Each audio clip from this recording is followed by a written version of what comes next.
Xiao Yan menemukan tempat sepi di puncak gunung dan mendarat di tanah.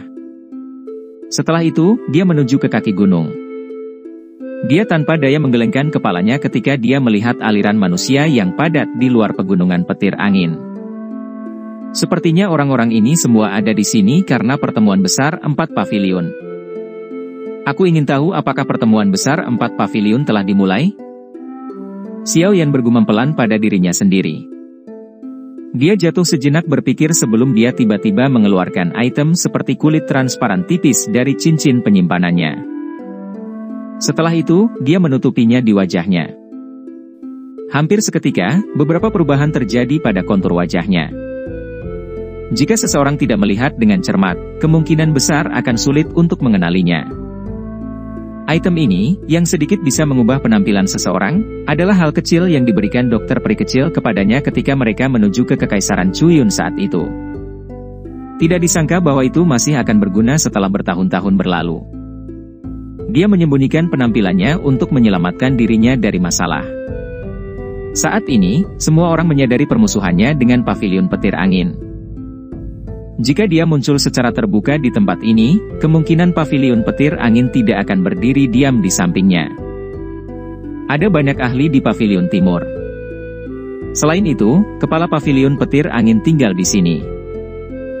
Meskipun Xiao Yan telah menerobos ke kelas Do Uzong, dia hanya bisa memilih untuk menghindari konfrontasi langsung saat bertemu dengan seorang ahli tingkat ini. Alasan dia datang ke pegunungan petir angin adalah untuk mencari Feng Zunse. Kecuali dia tidak punya pilihan, dia tidak ingin mengekspos dirinya sendiri. Bagaimanapun, dia akan menempatkan dirinya dalam posisi berbahaya jika itu terjadi. Karena itu, menyembunyikan penampilannya memang perlu. Xiao Yan mengusap wajahnya setelah mengubah penampilannya. Setelah itu, dia berjalan keluar dari hutan lebat, bergabung dengan aliran manusia di jalan utama yang menuju ke pegunungan, dan bergerak menuju pegunungan petir angin. Berbagai suara dalam aliran manusia yang bising, yang diikuti Xiao Yan, menyebabkan telinganya merasakan sensasi dering.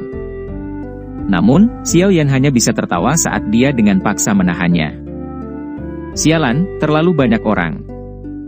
Bisakah pavilion timur menampung begitu banyak orang? Pertemuan besar akan dimulai hari ini. Tentu, akan ada banyak orang. Dikabarkan bahwa orang-orang dari 4 pavilion telah tiba. Pemenang terakhir di kompetisi terakhir adalah pavilion petir angin. Aku ingin tahu siapa yang akan menjadi pemenang kali ini? Sulit untuk mengatakan. Feng Qing'er, Tang Ying, Wang Chen, dan Mu Qingluan bukanlah orang biasa. Dikabarkan bahwa keempat orang ini memasuki kolam darah Gunung Mata Surga beberapa waktu yang lalu. Kekuatan mereka pasti akan meningkat. Hehe. Aku ingin tahu apakah salah satu dari mereka meminjam kekuatan kolam darah untuk menerobos kelas Do Huang. Keempat orang ini memiliki kekuatan di puncak kelas Do Huang. Menambahkan taktik mereka bahkan dapat bertukar pukulan dengan beberapa ahli Do Uzong. Siapapun yang mampu melakukan terobosan selama periode waktu ini pasti akan menang. Siapa tahu? Ada sejumlah individu berbakat yang tidak diketahui di dataran tengah. Selalu ada beberapa kuda hitam muncul di setiap rapat besar 4 pavilion. Aku ingin tahu siapa yang akan muncul kali ini? Kuda hitam ya. Secara alami, pemuda bernama Xiao Yan, yang telah menimbulkan keributan di wilayah utara baru-baru ini. Bahkan kepala pavilion utara petir angin kembali dengan tangan kosong setelah mengejarnya secara pribadi. Bisa dibayangkan betapa kuatnya dia. Xiao Yan mungkin kuat, tapi tempat ini berada di markas besar pavilion petir angin.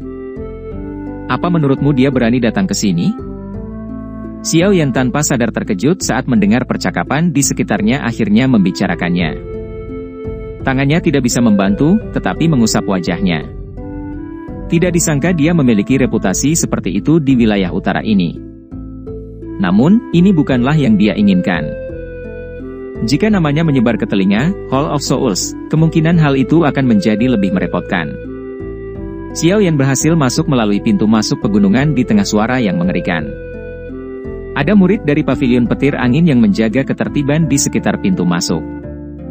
Selain beberapa tamu istimewa, orang biasa tidak diizinkan terbang di udara di atas pegunungan petir angin. Hal ini mengakibatkan Xiaoyan, yang tidak ingin mengungkapkan identitasnya, dipaksa untuk masuk. Saat memasuki pegunungan, Xiaoyan dengan cepat memisahkan dirinya dari sebagian besar aliran manusia. Setelah itu, dia berbelok ke hutan sepi, meningkatkan kecepatannya, dan dengan cepat bergegas ke pedalaman pegunungan. Dari informasi yang dia dengar sebelumnya, hari ini seharusnya menjadi awal dari pertemuan besar 4 pavilion. Selain itu, hal yang paling membuat Xiaoyan bersemangat adalah bahwa orang-orang dari 4 pavilion telah tiba, yang berarti Feng Zunze seharusnya sudah tiba. Jika saya benar-benar bertemu Feng Zunze, yang terbaik adalah mengamatinya secara diam-diam sebelum melakukan kontak dengannya. Meskipun guru telah mengatakan bahwa saya dapat mempercayai dia sepenuhnya, yang terbaik adalah selalu berhati-hati. Sosok Xiaoyan berubah menjadi sosok buram yang terseok-seok melalui pegunungan sementara pikiran ini bertahan di dalam hatinya. Beban berat menyelamatkan Yao Lao dan ayahnya adalah hal-hal yang harus diselesaikan Xiaoyan. Oleh karena itu, dia perlu memastikan keselamatannya. Yang terbaik adalah berhati-hati tentang faktor yang tidak pasti. Pegunungan petir angin sangat luas. Bahkan dengan kecepatan Xiaoyan, dia masih menghabiskan hampir setengah jam sebelum mencapai tengah pegunungan. Ada gunung yang luar biasa dan curam yang terletak di tempat itu, Gunung Petir. Gunung Petir sangat tinggi. Seseorang tidak dapat melihat puncaknya saat melihat ke atas dari dasarnya. Bagian tengah gunung itu tertutup kabut tebal. Kabut ini agak gelap, dan sedikit mengandung kilat yang berkedip di dalamnya. Melihat dari kejauhan, puncak gunung ini sepertinya ditutupi oleh petir yang tak terhitung jumlahnya, membuatnya tampak sangat megah. Xiaoyan memuji gunung petir yang menjulang tinggi sebelum memindahkan tubuhnya untuk mendarat di suatu tempat di dekat pangkalannya. Puncak gunung petir adalah pavilion petir angin. Pertahanan tempat itu sangat ketat. Mungkin itu karena pertemuan besar sudah dekat, tapi pertahanan di sekitarnya juga telah diperkuat.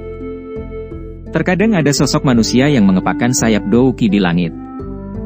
Gunung Petir telah memasuki jaringan inspeksi yang ketat. Agar tidak mengingatkan para ahli di pavilion petir angin, Xiaoyan secara alami tidak akan mengadopsi metode break brutal seperti itu. Garis di kaki gunung mungkin panjang, tapi Xiaoyan masih memiliki sedikit kesabaran. Xiaoyan maju bersama kelompok itu dan akhirnya berhenti ketika dia hendak mendaki gunung. Saat ini, ada 2 jalan batu yang menuju ke gunung. Satu disediakan untuk orang-orang yang datang untuk menonton pertemuan besar, sementara yang lain disediakan untuk beberapa ahli muda yang datang untuk mengikuti pertemuan besar. Ada hampir 100 murid lapis baja dari pavilion petir angin yang menjaga bagian depan 2 jalan batu. Ekspresi tegas mereka menimbulkan tekanan. Hal ini mengakibatkan tidak ada yang berani menimbulkan masalah. Selain itu, ada 2 pria tua di depan 100 murid ini. Salah satunya adalah laki-laki sedangkan yang lainnya adalah perempuan. Mata Xiaoyan mengeras ketika tatapannya menyapu kedua orang ini karena mereka berdua adalah 2 yang menemani Feng Qing'er ke pegunungan mata surga saat itu. Kekuatan keduanya cukup mengesankan. Aku ingin tahu apakah aku bisa melewati pemeriksaan mereka setelah mengubah penampilanku. Xiaoyan sedikit mengerutkan kening. Tidak disangka peserta kompetisi ini disaring oleh sesepuh Wo Mu dari pavilion timur kali ini. Kedua orang ini memegang posisi yang cukup tinggi di dalam pavilion petir angin. Pilihan pavilion petir angin selalu keras. Setelah melihat ini hari ini, mereka benar-benar memenuhi reputasi mereka. Untungnya, saya hanya di sini untuk menonton kesenangan dan perlu melewati verifikasi mereka. Sekelompok orang di depan Xiaoyan dengan lembut berbicara saat dia mengerutkan kening. Hati Xiaoyan melonjak saat mendengar ini.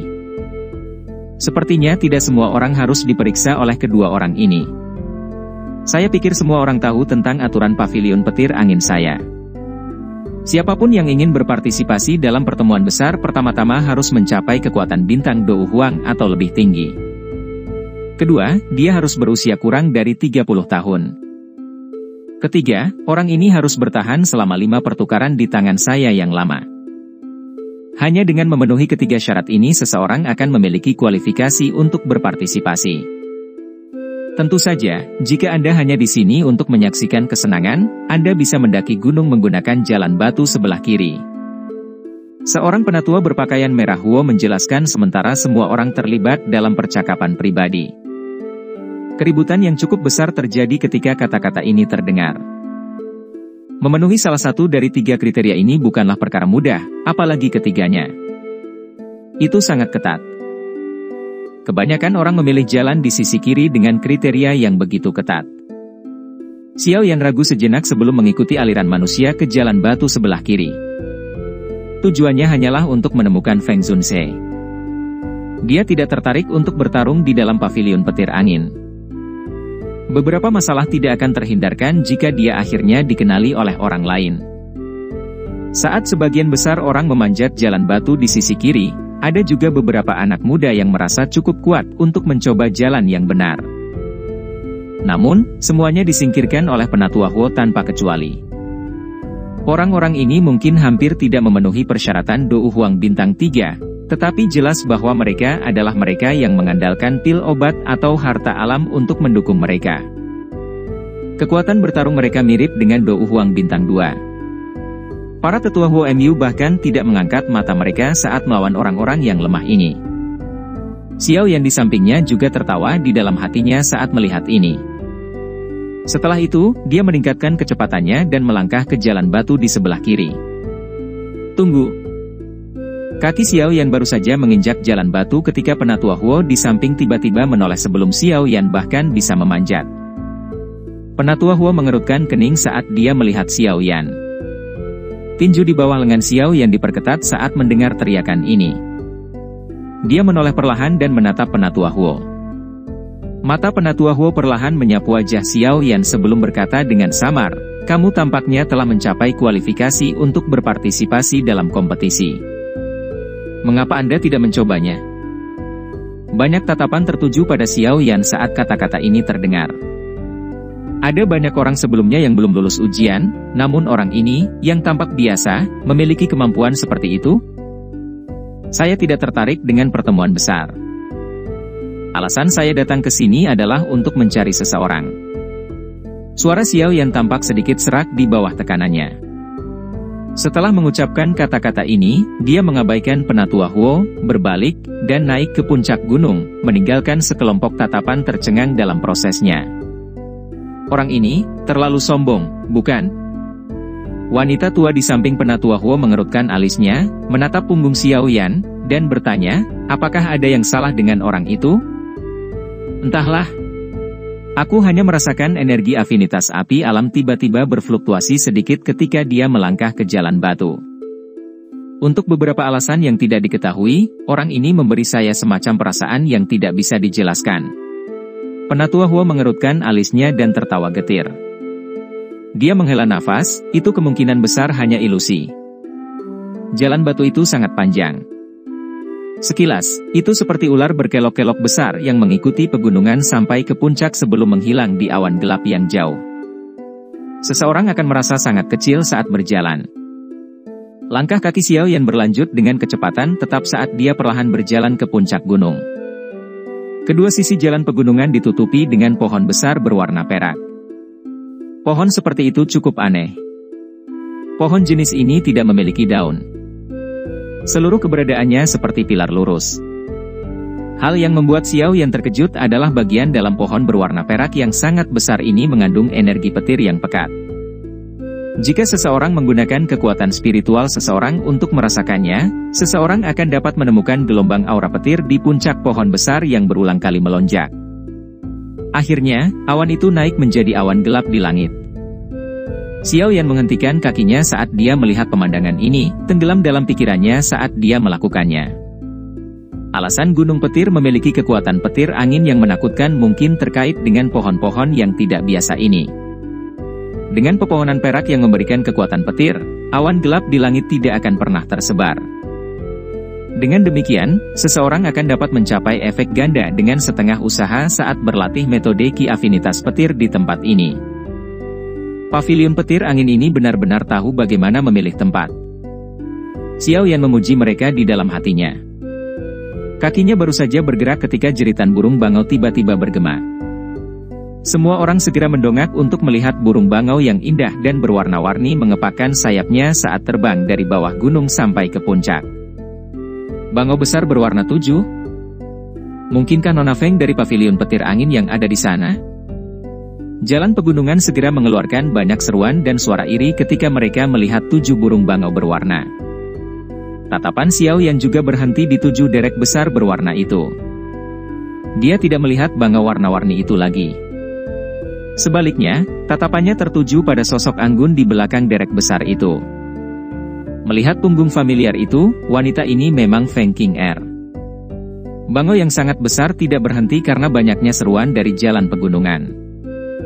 Dengan kepakan sayapnya yang sangat besar, ia menyerbu ke awan dan dengan cepat menghilang. Xiao Yan perlahan menarik matanya setelah derek besar itu menghilang. Alisnya tanpa sadar menjadi satu. Pasti ada sesuatu pada wanita itu yang menyembunyikan auranya. Kalau tidak mungkin Xiao Yan tidak bisa melihat kekuatannya dengan kemampuannya saat ini. Sepertinya wanita ini tidak sederhana. Saya telah melihat orang-orang dari 4 pavilion. Jika saya benar-benar ingin membandingkan mereka, Feng Qing'er ini adalah yang paling berbahaya. Xiao Yan mengungkapkan ekspresi tenggelam dalam pikirannya saat dia bergumam pada dirinya sendiri di dalam hatinya. Yang tidak dia kenal adalah hal yang paling menakutkan. Tang Ying, Wang Chen, dan Mu Qingluan mungkin kuat karena mereka memiliki kartu truf mereka sendiri yang dapat bertarung dengan seorang ahli Do Uzong. Namun, ketiganya tidak memberi Xiao Yan perasaan yang berbahaya. Hanya Feng Qing'er ini, menyebabkan dia tidak dapat melihat melalui dirinya. Jika saya telah menebak dengan benar, kemungkinan pemenang terakhir dalam pertemuan besar 4 pavilion ini adalah wanita ini, Xiao Yan mendesah lembut. Meskipun tidak ada dasar untuk pemikirannya ini, dia samar-samar memiliki perasaan yang menyebabkan dia berpikir seperti ini. Mungkin itu karena pavilion petir angin, tetapi Xiao Yan tidak memiliki kesan yang baik tentang Feng Qing'er. Meskipun pihak lain memiliki penampilan dan sikap yang luar biasa, Xiao Yan memiliki dendam padanya sejak awal. Karenanya, hatinya merasa sedikit tidak senang jika dia melihat dia mendapatkan kemenangan di pertemuan besar. Xiao Yan meringkuk mulutnya dan bergumam di dalam hatinya. Setelah itu, dia berhenti diam di jalan pegunungan ini lebih lama lagi. Dia meningkatkan kecepatannya. Pada akhirnya, dia berubah menjadi garis hitam yang dengan cepat menuju ke puncak gunung. Meskipun gunung petir cukup tinggi, Xiao Yan berhasil mencapai puncak gunung dalam waktu kurang dari 10 menit. Xiao Yan baru saja naik ke puncak ketika suara seperti iblis mengalir ke telinganya, menyebabkan dia merasa sedikit pusing karena dia tidak sedang bersiap. Ketika dia pulih, matanya menyapu dengan rasa takut yang tersisa. Dia langsung tertegun. Yang bisa dia lihat hanyalah lautan manusia yang tak ada habisnya. Bahkan dengan karakter Xiao Yan, dia tidak bisa membantu, tetapi merasa agak terdiam saat ini.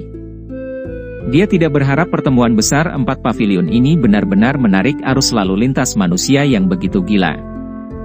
Xiao Yan tertegun sejenak sebelum dia menghela nafas pasrah. Tubuhnya bergerak dan dia bergegas ke sebuah pohon besar berwarna perak. Pada saat ini, cukup banyak orang juga berdiri di pepohonan perak aneh di sekitar. Karena itu, Xiao Yan tidak menarik banyak perhatian. Dengan bantuan pemandangan yang bagus, Xiao Yan bisa melihat dengan kasar puncak gunung petir. Tempat mereka saat ini adalah sebuah stadion. Bahan bangunan stadion ini jelas merupakan pohon besar berwarna perak tempat Xiao Yan saat ini berdiri. Keseluruhannya berwarna perak cerah dan cukup mencolok. Ada beberapa lubang di dalam stadion. Tampaknya ini adalah tempat di mana para murid dari pavilion petir angin biasanya berlatih. Bagian yang paling mencolok dari seluruh puncak gunung petir adalah menara berwarna perak yang sangat besar.